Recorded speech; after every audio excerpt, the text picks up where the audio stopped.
w- Good evening, everyone. I'm Eyal Bor, the director of the Mark G. Loeb Center for Lifelong Learning. It is my pleasure to introduce to you tonight to two distinguished doctors, Dr. Michael Schultz and Dr. Ed Mishner. Dr. Michael Schultz will be introduced by Dr. Mishner.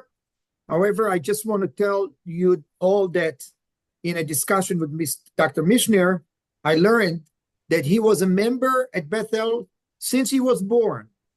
And he had his bar mitzvah at Beth El, and his father, Maurice Mishner, was one of the founding members of Beth El.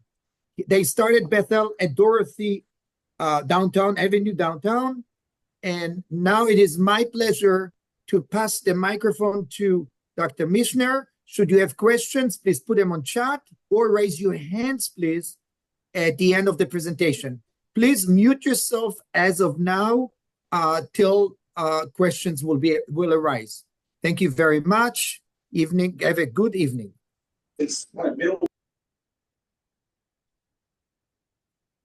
Thank you, Eyal. It is my pleasure to welcome Dr. Michael Schultz to the My Story series at Beth El. Dr. Schultz is a well-known and highly regarded general surgeon. I mentioned to Dr. Schultz that he has probably operated on half of the congregants at Beth El, and he reassured me it was more like 3/4. Dr. Schultz is a native Baltimorean and graduated from Baltimore City College, then matriculated at Princeton for undergrad and University of Maryland School of Medicine, where he received his medical degree in 1971. He later did his surgical residency at Sinai Hospital and has practiced in the Owings Mills and Pikesville areas since finishing his training. He is also a member of Beth El. It is my pleasure to welcome Dr. Michael Schultz. Thank you. It is indeed a pleasure to be here tonight. I understand from Ed that there's a host of questions. So what I would like to do, with your permission, is cover a couple things quickly, because the same questions seem to come up. And then if anyone has any other questions, we'll be glad to take them. Rabbi Schwartz always starts with a small joke before the sermon, and following his way of doing it. The story about the older lady sitting on a bench. They used to say Lincoln Road in Miami, but there's not too many of us who know Lincoln Road. It's a generation back, and they're talking to each other. One's describing his son, who's the famous doctor, and he takes care of everybody, and he's the well-known doctor of the world. And another woman says, well, my son, the dentist, puts all the teeth in all the actors. And the third woman says, well, my son is the lawyer famous for all these major lawsuits and cases. And they turn to Mrs. Cohn. They say, Mrs. Cohn, what does your son do? And she says, my son is a rabbi. And they say, what kind of job is that for a nice Jewish boy? So starting with that, who is Michael Schultz and what makes him tick? You're going to hear stuff tonight that nobody else knows, okay? So I was going to be a rabbi. It's hard to believe, but after my bar mitzvah was actually Beth Jacob, there was a teacher there who really changed me a lot, and his name was Leo Reich. He later was a Green Spring Ner Talmid. And when I was 14, I was davening every service. I knew the trup. I could read the Torah. I could read Haftarahs. And on Shabbos, I would read Talmud with him. And I thought it was really, really good. It was wonderful. So you have to picture now that I go to City College. I graduate when I was 16, as did my father when he was 16. And I wind up at Princeton, which is, for those of you who might not know, this is the home of the real WASPs, white Anglo-Saxon Protestants. At that time, we were 12.5% quota, as were most of the big Ivy League schools. And I go in there, get the day of admission. The rooms were set up for 4 students. There were 2 bedrooms with bunk beds and a living room. We walk into the living room, and the guys are there all hanging out on the sofas drinking beer. And here I come in my blazer and suit and tie, and my mother's bringing the stuff in to make the bed. And right away, there was a major difference. It was even better when I started putting on tefillin the next morning, and I was asked whether I was taking my blood pressure. And the tzitzis, Tali Katan really blew it away too. Um, so for whatever the world brings us, I eventually slowly moved away, but never left my Jewishness. But that was the beginning. So I thought being a rabbi was, I mean, it really was, it answered all the things that you want in life. What is it that you want in life? You want to do something that's important, and you want to take care of people. So, for me, that was a fit. Um, as you get on the train of life, um, you get through. I was pre-med because my mother wanted me to be a doctor. And as an aside, I'm going to show you in this family photo here, show you who's who. That's mother there. Okay, my mother thought that she was Wallace Warfield Simpson. She was going to be married to the King of England. And you can see that she was very elegant. She wore the same clothes that Wallace wore. Wore her hair the same way. And she was Wallace Warfield Simpson. She also was the first Tiger mom, even before there were Tiger moms. Because what makes you successful? A mother that says, you got a 97, who got 100? And I say, Mother, I got a 97. And she would say, well, I didn't ask you that. Who got 100? So with that in mind, when I graduated from City and I was only fifth out of the class of 1005, she was very disappointed. So with that on the back and everything on front, you get on the train and you go through pre-med. And the next thing I knew was the University of Maryland Medical School, where I was enrolled initially in the MD PhD program because I at Princeton had been doing biochemistry and steroid chemistry. And the progress was worked with a lovely physician from Buenos Aires. His family went a different route than my family. And he was a physiologist and an MD, and that was the start of my career. Down here in the bottom of this picture here, you can see Zaidi. Zaidi brought all of his 11 children from Kiev, wrong way, to Kiev and wound up in Baltimore.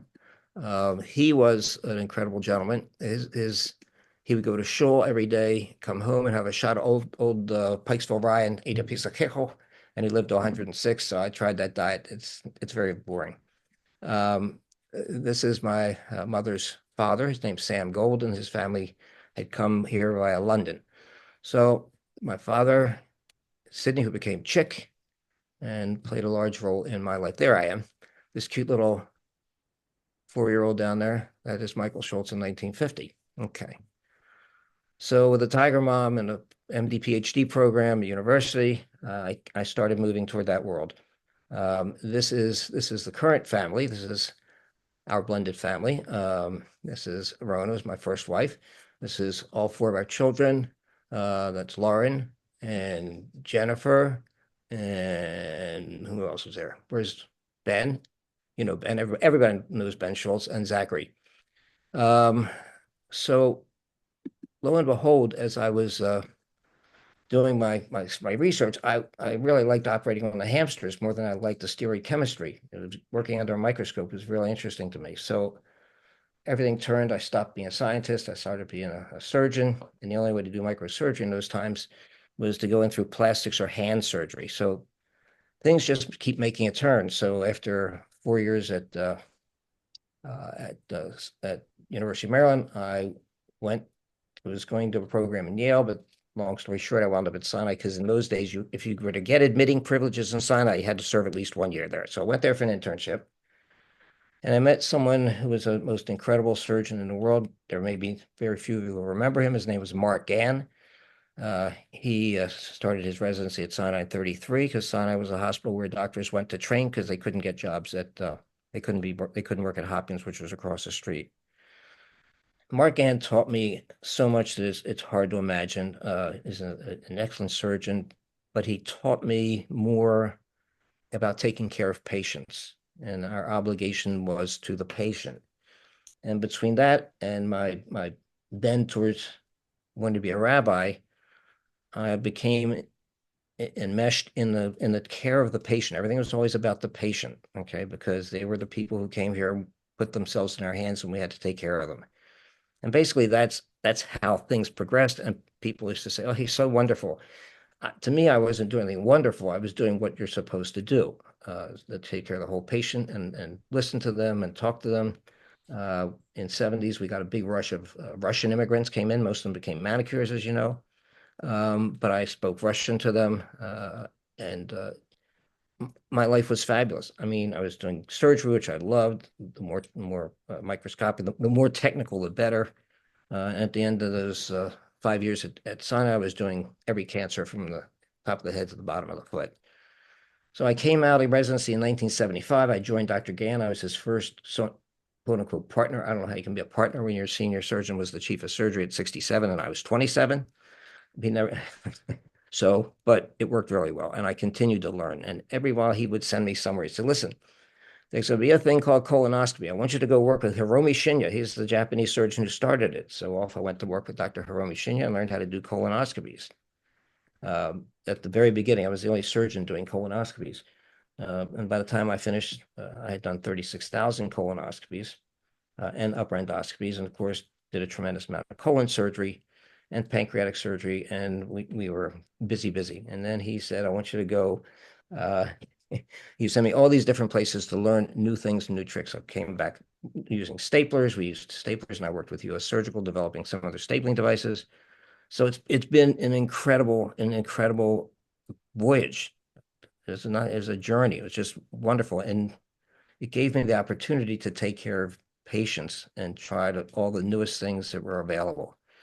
And they say, what makes a good doctor? That's a doctor who can take care of you and does talk to you.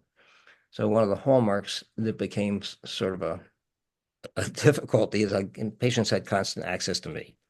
Ben, who's right there on that picture down the bottom there, Ben does the same thing. He does one step further. He gives them their cell phone, which is even worse, and he keeps in touch with them that way. My patients will have my email and access basically 24/7, and that's it. So what is the Michael Schultz? The Michael Schultz is the rabbi who became a surgeon and still is more concerned with taking care of that patient.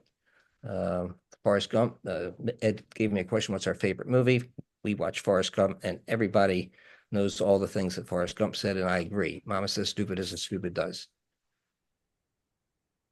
So let's talk about the breast, because that's what we're here about tonight, okay?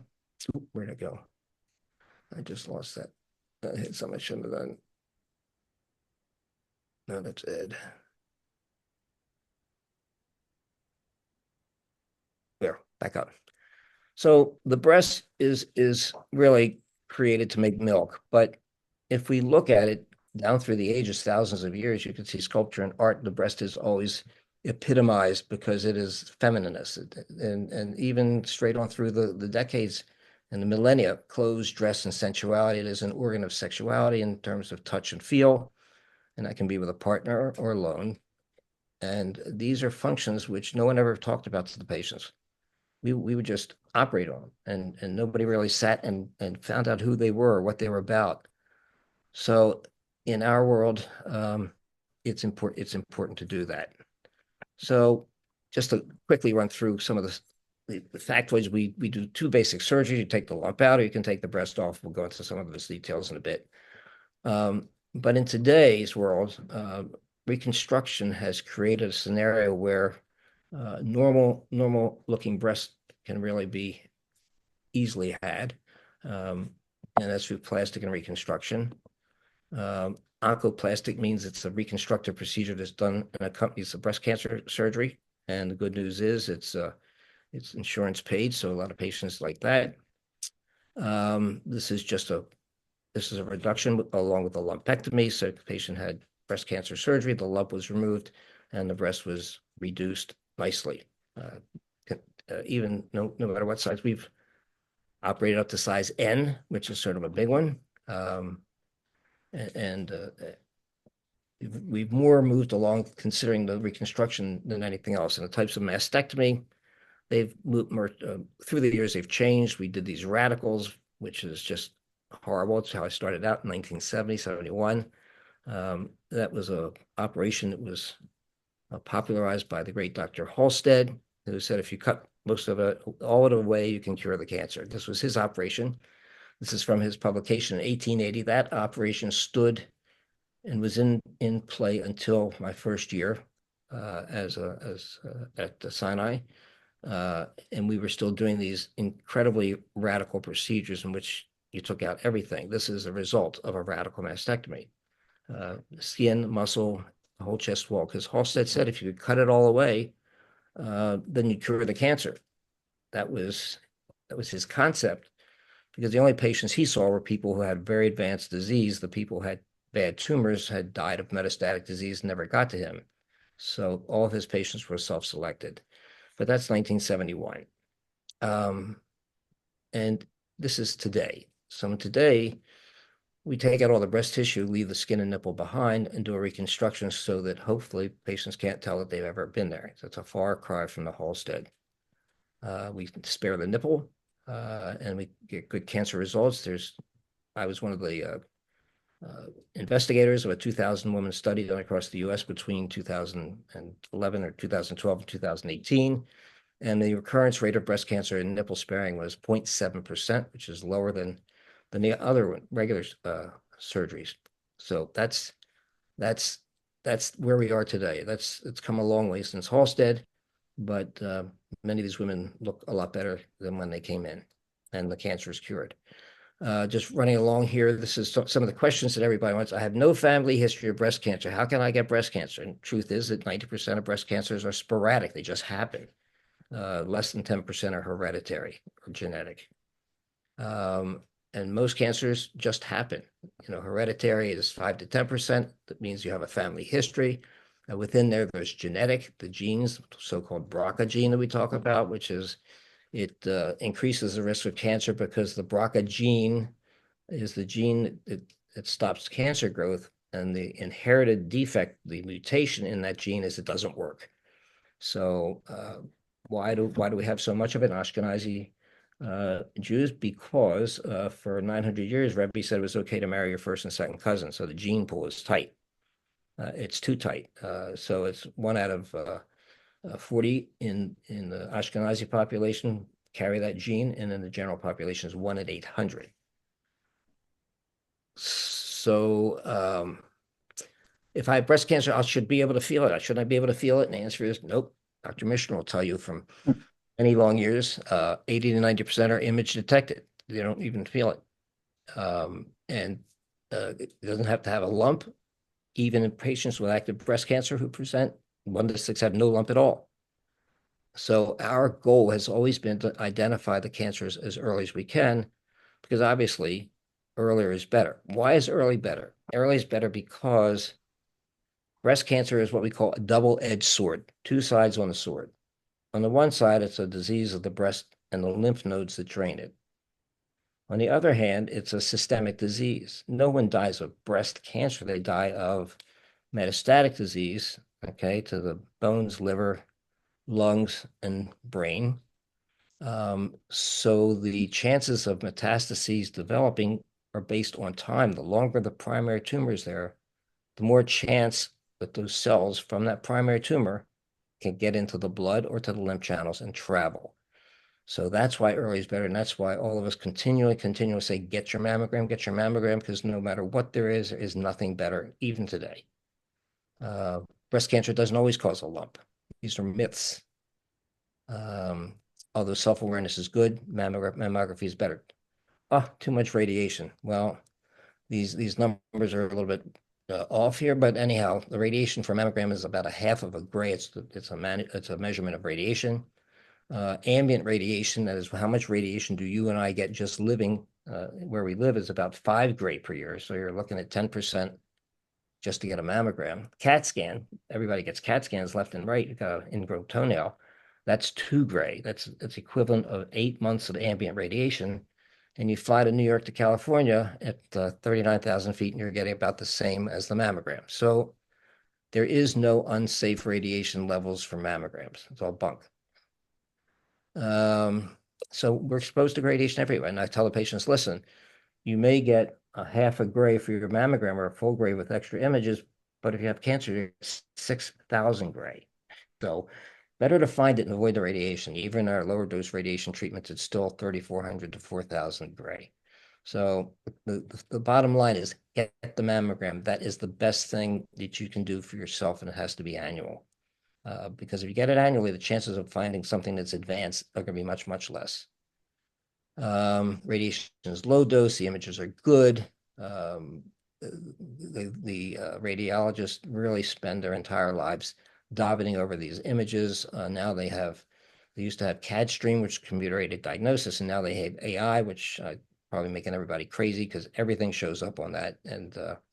But you're not going to miss anything. Soy milk. I don't want to have soy because it's going to give me breast cancer. No, you need a truckload of soy because it actually protects, it's radioprotective in staving off the effects of radiation. Foods don't cause it. You don't get it from eating certain foods. You have to be careful because these questions always come up. And you look at what increases the risk of radiation, risk of breast cancer. The point is that all those statistics are based on population statistics, not on any one given person or two given people. It's based on if you take 100,000 women and you put them in one room, say breastfeeding, 100,000 women to breastfeed in one room and 100,000 women in the other room that don't breastfeed. So the incidence of breast cancer is higher in that room where the patients didn't breastfeed, but it doesn't cause breast cancer. Antiperspirants don't cause breast cancer. It's a Bubamycin. It's a medical word. Antiperspirants don't do it, so they're safe. So what can you do to reduce your risk? Live like a good, healthy life, limit alcohol, no smoking, try to keep your weight down, and get your mammogram. And that's how you reduce your risk. And screen. Bell-shaped curve is important because we live in a world of everything biological is a bell-shaped curve. The average in the middle, and there are people on either side, up and down, and that's how we do an analysis.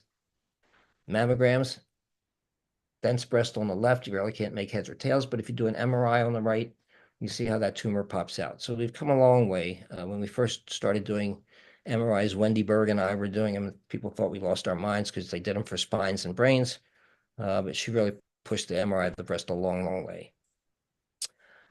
All right, that's a rush through there. Just wanted to get some factoids up there to get the brains perking along and turn it back to Ed. Okay. I just want to make one comment about the mammogram. Oftentimes, the cancer may just be abnormal calcifications that you can't feel and we can only see. So that's why you may not feel the mass. Okay, so let me just ask you a few questions that you haven't already covered. You are well known for working long hours, and I can attest to that because I was operated on by you. We finished at 12 o'clock at night, and you were back to see me at 6 in the morning. So where did that work ethic come from? And do you still work like that now? So currently I've cut back to about 80 hours a week. It's not like it used to be. Mm-hmm. But I'm addicted. I have an addiction, and my addiction is to taking care of people. That really gets my endorphins working. So the alarm goes off at 4:30, and that's when the day usually starts. It used to start earlier when I was going to 3 hospitals. The rush that I get is taking care of people, especially very sick people, and nursing them and taking care of them through their entire course of treatment, which has been, widespread because in the old days we did everything. The breast has been particularly gratifying because you can focus in one area, and the advancements we've made, a lot of them in the reconstruction that we've looked at tonight, but a lot of them in the medication world, so that the mortality from breast cancer has really gone way, way down. My mother had breast cancer at 60. She had bilateral Halsted mastectomies for a tumor now that she would have had a lumpectomy as an outpatient, but that was 1970. And she lived to 100, so she really never complained. Honestly, I think it took my father. I'm not sure they ever got over it. They had a real love affair, and I think that facing someone with bilateral Halsted radicals is difficult. So her sister, 6 years younger, developed a lump and hid it. And by the time she came to see me, it was too late. It had grown through the skin, and she died of the advanced disease, which is a Shanda. So personally been through that and understand that. So why am I driven like that? Because I know it sounds a little spiritual and crazy, I think that's what I'm supposed to be doing. I think that that's why I was put here on this earth. I've been very, very blessed in every way. But I really think that that's what I'm supposed to be doing, which it begs the question, the 31st of December, I am no longer going to be doing breast surgery or any surgery, even though I did get reappointed by Sinai to the medical staff in surgery as of last week. So I have 2 years on that. I just totally recertified in surgery and breast surgery, recertification of boards, which is not easy at my age. But I did that within the last couple of months. So I'm pretty good to go. But the powers that be, think it's time for me to relax and do something else. So the question is, what am I going to do? Right, Ed? What That was going to be my next question. Now that you're down to 80 hours a week. So a couple months ago, when this was sort of in the winds, and I really didn't know what I wanted to do, she said, I've been with you for this whole ride, and it's my turn. It's now my turn. And it is her turn. None of us knows what's on the calendar for us. In the truth, this cancer thing is a problem. We all have a little something of it. About I guess 10 years ago now, I had a melanoma in my back. There's a mold there that Joni for 2 years said, I don't like the way it looks. And so we were at Sloan Kettering, we had surgery. And actually, Steve Fader actually had his plane drive me all over the place to see the oncologists all over the country, Pittsburgh and San Francisco. And the bottom line was that I was supposed to have had a 60% chance of making it 5 years, and beyond it, it was hard to tell. So being a little bit ahead of the curve, I feel very blessed, but none of us knows what's coming in the future. So for whatever years I have left, I'd like to do something a little bit different, but still be doing something to give back to patients. Zadie lived to 106, my mother to 100. So, if I can get a couple more years out of it, I'll be good. The blessings are 4 incredible, wonderful citizens, children, okay? Married to 4 incredible spouses. We always say in the case of the divorce, we get the spouse. And 8 wonderful grandchildren, knock on wood. That's the blessing. And a wife who has held it all together. She has gotten the kids. The twins grew up not really knowing that I wasn't there. Okay. She covered it. But when I said something to them, I said, do you feel that I wasn't around? They said, no, you were working like everybody else's dad. So the good news is the good news. So I'm truly blessed for the things that are important in life. And so what are we going to do? People said, what do you do when you're not working? I said, well, you won't believe it. We do some cooking. We sit and we watch movies. In the summertime, we're on the deck. In the wintertime, like tonight, we're in front of a fireplace. And we like to drink good wine. So that's it. We have extensively traveled. But I did that when we were younger because you can't do it when you're my age. Everybody says, wait till I retire. Wait, I'm going to retire and I'm going to travel. You can't go anywhere when you're 78. Can't schlep the bags and it's a mess. But we did 7 continents and we traveled extensively. So this is a little bit of time to sit and relax and read a good book, listen to music, and hopefully get back to bridge. I haven't played bridge since I was a senior at Princeton, so we got stuff on the horizon. And let's see if the marriage holds together with me around 24/7. That's a test of intestinal fortitude. I'm sure she'll be glad to have you around. So you're a member of Beth El, and how long have you been there with us? We're not Orthodox like the way you grew up, but you've been very philanthropic and very good for us. Thank God I got over that. But so what made you come to Beth El? And really, it was the kids. It was Lauren and Jennifer. They followed the Sunday school and Hebrew school route, and that was a good in to it. And I found a warm, really a warm place that cared and took care of us. Rabbi Loeb, I don't really have to tell too many people about how he was. Rabbi Loeb was an incredible man, person, and we spent time talking. So when Joni converted, he converted her. And as part of that, she went to Washington for the mikveh because there were no mikvahs in Baltimore. That's right. Big Yeah. non-Orthodox women. So we came back and we built the first mikveh. And then we just rebuilt it, I guess, a couple of years ago. It needed to be done because that was important. Rabbi Loeb just incredibly made Joni feel comfortable. It's nice to see her in shul on Yom Tov sitting here singing the same prayers that everybody else is. Kids grew up with Shabbos candles and Pesach and everything else. And then when we were at a Purim festival in the main synagogue, said, "Well, where's the popcorn?" He didn't get been in a big auditorium there, and he thought he was in the movies. So the boys grew up there.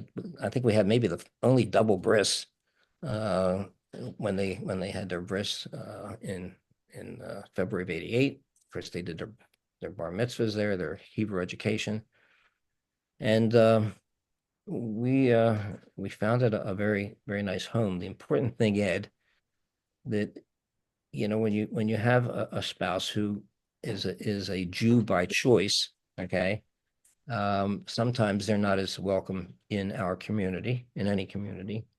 And my father and mother, being growing up in the Lubavitch Orthodox world, did the normal, didn't talk to me for a couple months, maybe 3 months, maybe longer.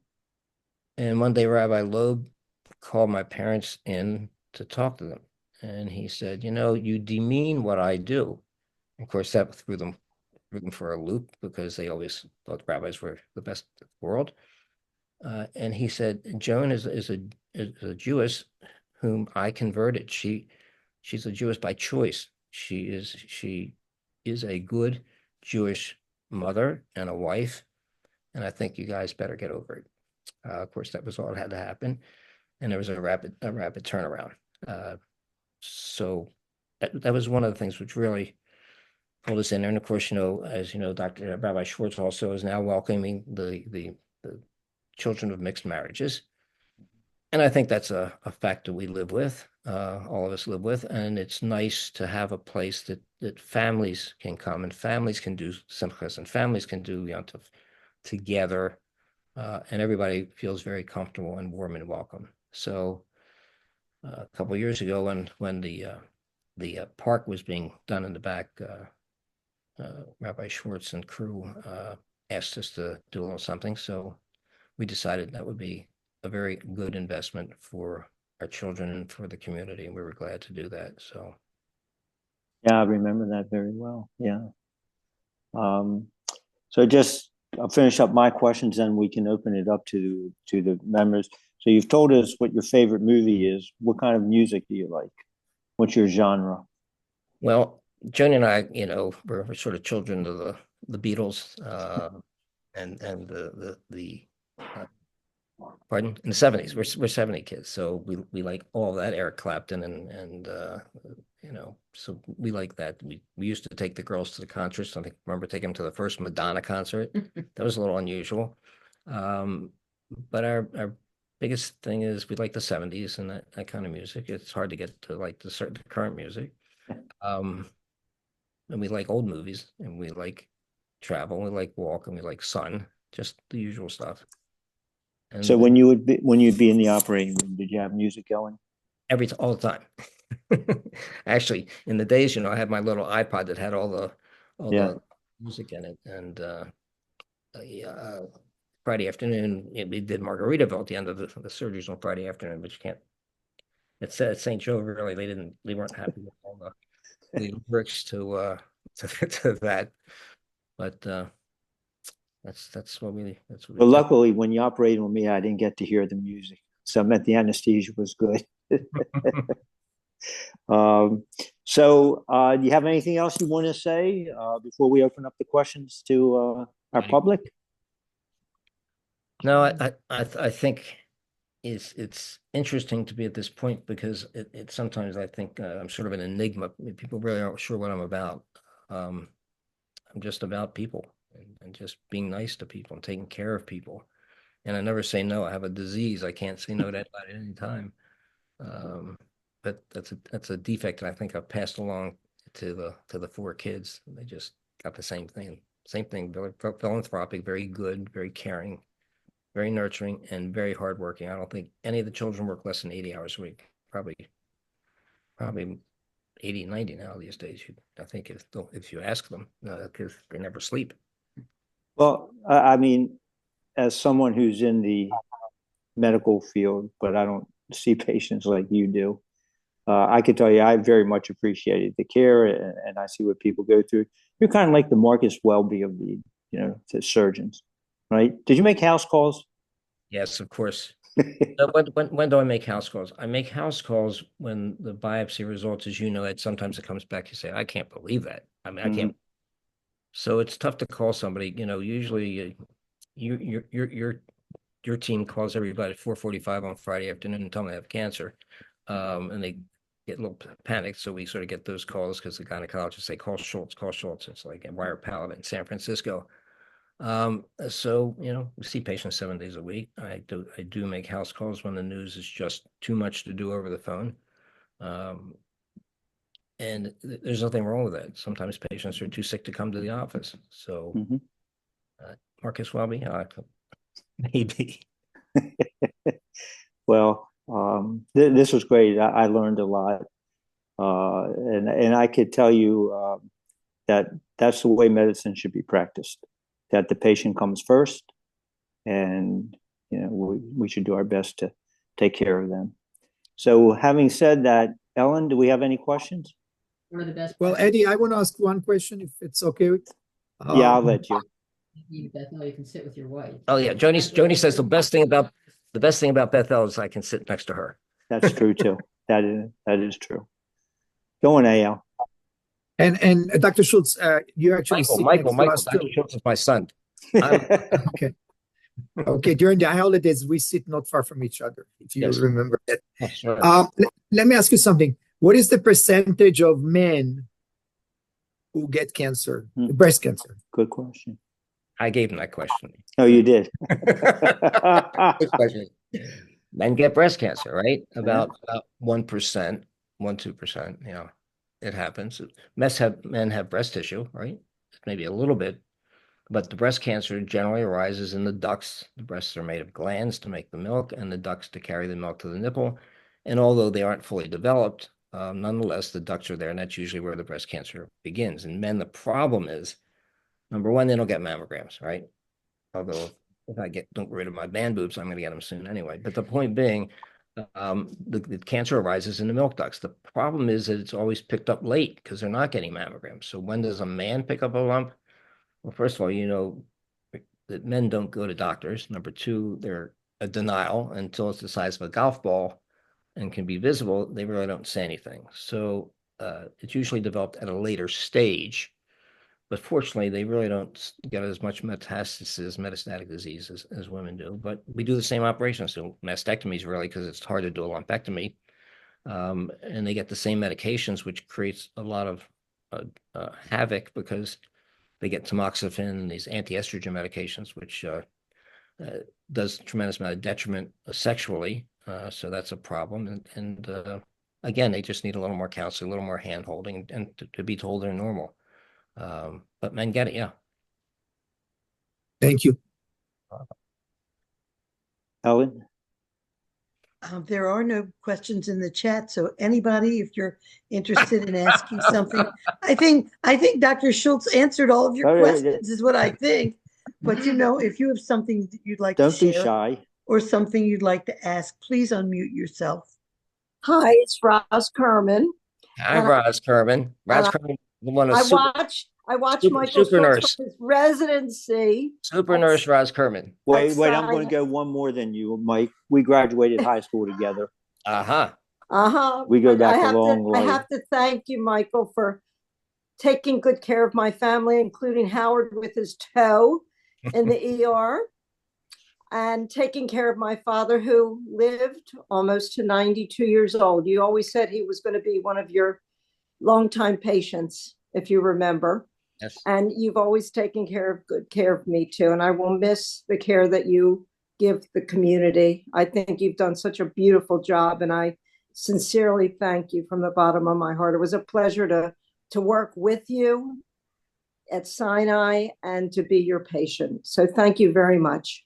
Thank you, Roz. I'll tell you, one of my favorite stories is the fact there was a thing in Baltimore Magazine a number of years ago, and the nurses were asked about me, and they say, working for him is really tough. It's hard. They said, but he's the only person we'd let operate on us and our family. So the point is, that was that double-sided thing there. So it's, people used to say you could be really rough, and the point is, had nothing to do with me. It was, as you know, Roz, it's the obligation to the patient, and used to say to the residents, and when this patient gets on this OR table, you're obligated to take care of them as though they're a family member, and nothing short of that. So They're asleep and they can't take care of themselves. yes, there is sleep. And another thing, I don't know if you remember, but I took care of Joni when you had the twins. I was a nurse. Do you remember that? I remember that well. So that was I think they couldn't get gotten any more people up in that delivery room. Well, I took care of her on the floor, on the second floor. In the hallway, yes. And then you may remember that we actually had detectives. You had guards. We had police, off-duty police that we hired to. That was that period of time, Roz, when there's some weird stuff going on with babies disappearing. Oh yeah. Oh my goodness. Oh yeah. Oh geez. Yeah. Yeah. What year was that the boys were born? 88. 88. February 5th. I was there. I was her postpartum nurse. And I do remember when I worked at nights, you would come in 4 o'clock in the morning and turn the lights on, and the patients went, "What? Oh, he's here already doing rounds." I said, "Yep, makes early rounds." First of all, Roz, you didn't run into the family, which was, right. Good thing. Secondly, in those days, lab work was back on the charts because they used to post it around midnight. So you had the lab work, the X-rays were done. You could see X-rays, see lab work, and the patients didn't say a whole lot, but they remembered that you were there. Yes, I did. Most of the time, we were just getting finished surgery. Dr. Abbott and I had a room between midnight and 5 a.m. And a bed up there, and I'd do a case and he'd nap, and he'd go case and I'd nap. Those were the good old days at Sinai. Yeah, they were. They were. It was good. And you know what? And we nursed. The nurses nursed. We nurtured, and we took care of the patients, and we got to really get to know them and their family. Now it's a drive-through. And the doctors. And we were all together. We were a team. Nobody's writing everybody up like they do these days. We were a team. Yep. I have another question, if I may. Eddie, can I? You can ask anything you want. Yes. It's not about myself, but it's about the general question. What happens when a man decides to become a woman? Do you also take care of those men who would like to have breasts? The only time that happens, the answer is no. Ben is in the plastics world where that has become the number one surgical procedure in this country. Hard to believe. But a lot of the patients are getting female hormones, and of course the female hormones are going to increase the risk of breast cancer in men who are transitioning to female. So we do take care of that part of them, but in terms of the other surgery, no, it's not.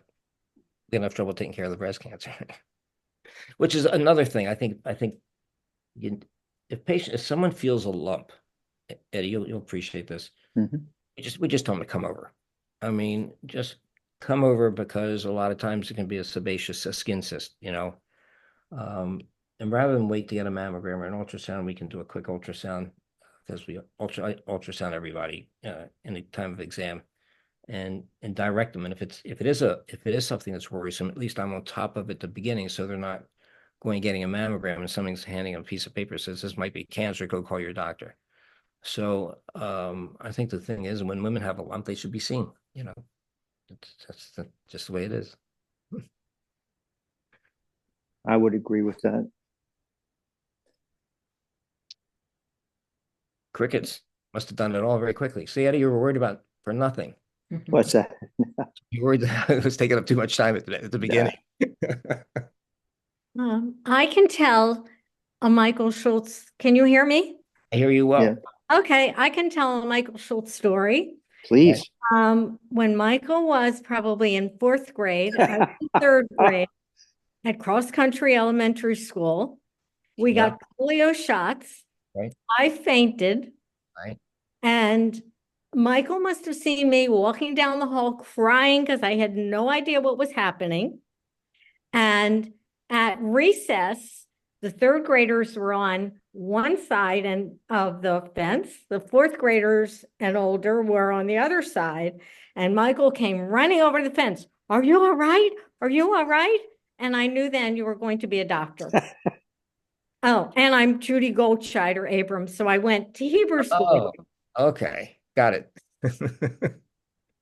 And I don't live in Baltimore. I haven't lived in Baltimore in years, but my friend told me, you're on tonight and I should go see it. Well, nice to see you. Nice to see you. I'm glad you're feeling better. I still pass out at needles.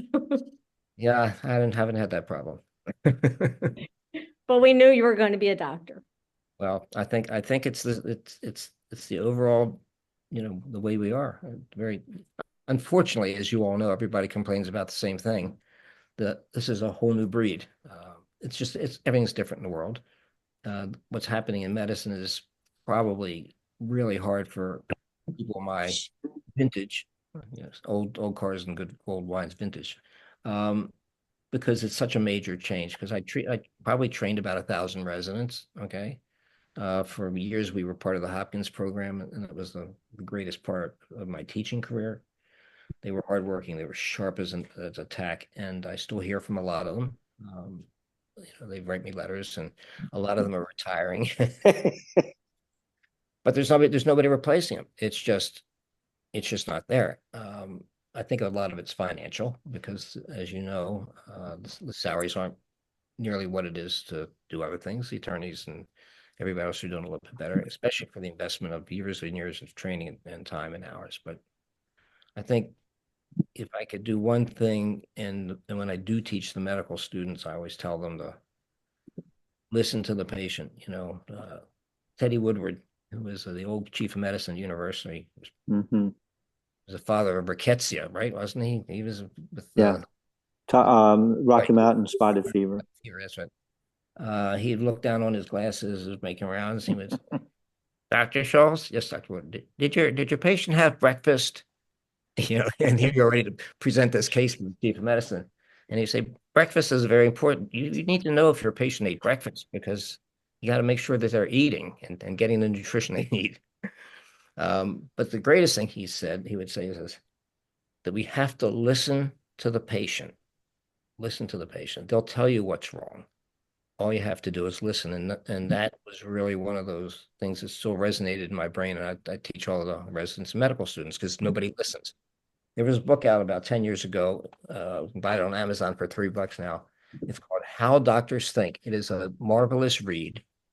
And basically what it says is most clinicians, most physicians make the diagnosis within 30 to 45 seconds of starting to see the patient. Already their head's churning. And then they invariably order the tests and interpret the tests and lab work to fit their diagnosis. Okay. Which is obviously the opposite of what you're supposed to do, but it's part of this thing, sitting at the computer typing. Sometimes I ask my patients, did you get examined? What happened to this lump? No, I go every 3 months and he listens to my heart and checks my pressure. So that's where the world has gone. And especially with the electronic medical record, I think it's really gone down the pits. And once they put AI in there, nobody's gonna have to think about a thing, But that's the old time doctors, the guys on Park Heights Avenue used to have a little house there, and they'd have an office in their home. The Joe Grosses of the world, if anybody ever knew him, and they saw patients in the house and went on 6 days a week. And they took care of patients, and the family of multiple generations. So. Well, I'll take that one step further, what you were saying about examining the patient, because the truth is that mostly patients now have some type of imaging study that the doctors will say before they examine the patient, go get a CAT scan, go get an ultrasound, go get whatever it is. So medicine's changed. I'm a just a touch younger than you, but it's just really changed ever since, I was doing some clinical medicine. And you're exactly right. You have to listen to the patient. But there's a lot of pressure on doctors nowadays because a lot of it's corporate and they have certain restrictions and they have certain limitations. They have to get the answer within a few minutes or whatever. 15 minutes per patient, and you can ask 3 questions, right? That's about it. I think the other thing you were talking about surgery and other professions is when HIV came back in the 80s, that kind of had an effect on what type of doctor someone would be. Then COVID came and that affected them. And now we have AI. And in my field, which is radiology, they're shying away from that because they're worried that AI will take jobs away. Now, I don't think that's true. I think it's going to help us and it may speed up things. But these are certain worries that people have going into medicine. And I think that has a lot to do with why they're going into investment banking as opposed to being in medicine. No nights, weekends, or holidays, right, Ed? Well, yeah, we've all been through that.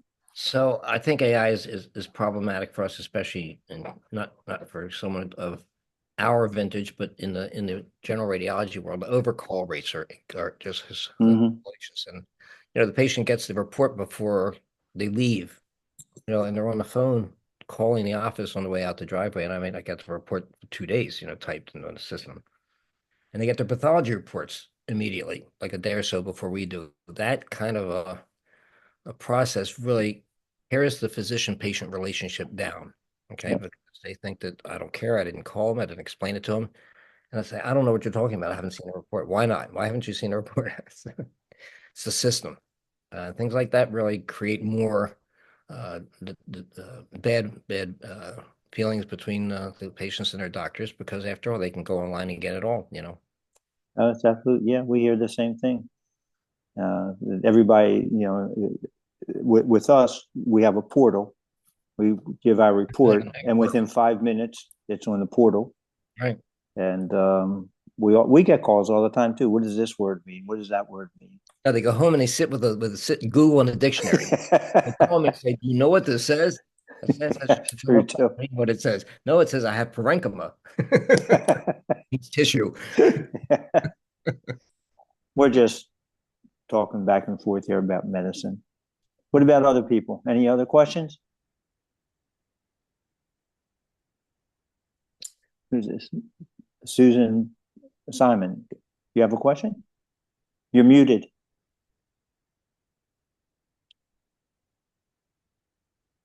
Still. I don't have a question. I just. Is that my Susie Simon? Yes. Susie Simon from Beth Jacob Hebrew School. No, wrong. Wrong. Never, ever went to Beth Jacob. Okay. Ever.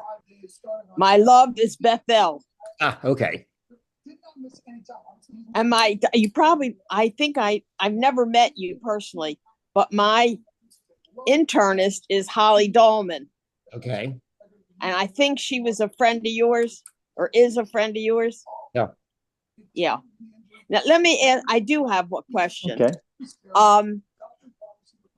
When I was at her office a couple months ago, she told me, because of my age, I'm 84, I have no history of breast cancer at all, that I don't need to get a mammogram anymore.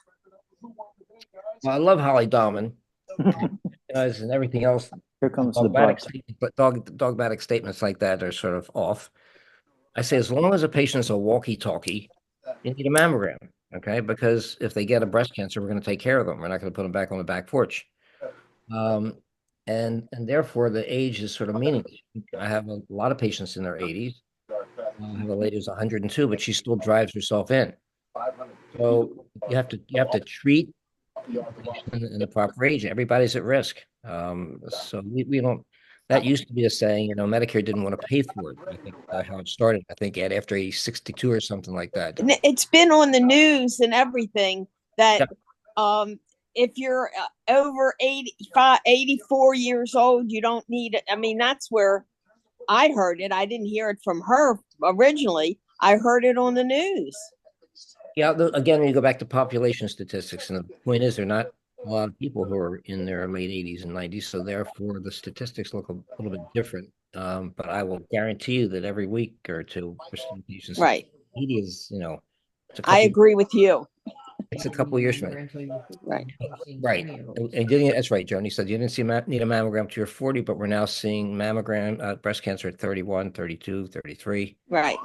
And the reason for that seems to be the hypothesis, is that the cells are, and cancers start when people get older because the cells are older, and the cells are aging because of all the processed foods at a very young age. So colon cancer at 35 in men, breast cancer at 35 in women, is become a real thing. And the thought is it's from processed foods at a very young age, that the cells themselves are older. So if you're a walkie-talkie, the other thing I'll say to a patient, if you have a breast cancer and we wouldn't do anything about it, you're in a nursing home, you don't know who you are, you're bedbound, we put them on letrozole, one of the medicines, and let that stop the growth. We don't necessarily operate, but the point being is that if you're going to treat somebody, then it's much easier to treat them when the tumors are small. So same thing, they don't have to go for pap smears, right? But women do get cancers of the vulva and the vagina, and they get melanomas, and they get lichen planus, and they get all sorts of diseases that it takes somebody who's a clinician to look at and see, because it needs to be treated. So I think that's as we go into more managed care, and the United Healthcare thing is one symptom, but it's real. I sat on the phone last week for 6 solid hours trying to get a CAT scan for a young girl with breast cancer because she didn't meet the criteria. And finally, I said, they keep shifting you around to one person after another. And finally got all the way up to the medical director, and he said, well, I probably would order that if that were my patient, but I'm not allowed to because it has to be within the criteria. I said, it's in the criteria because I wrote those criteria, but it's impossible.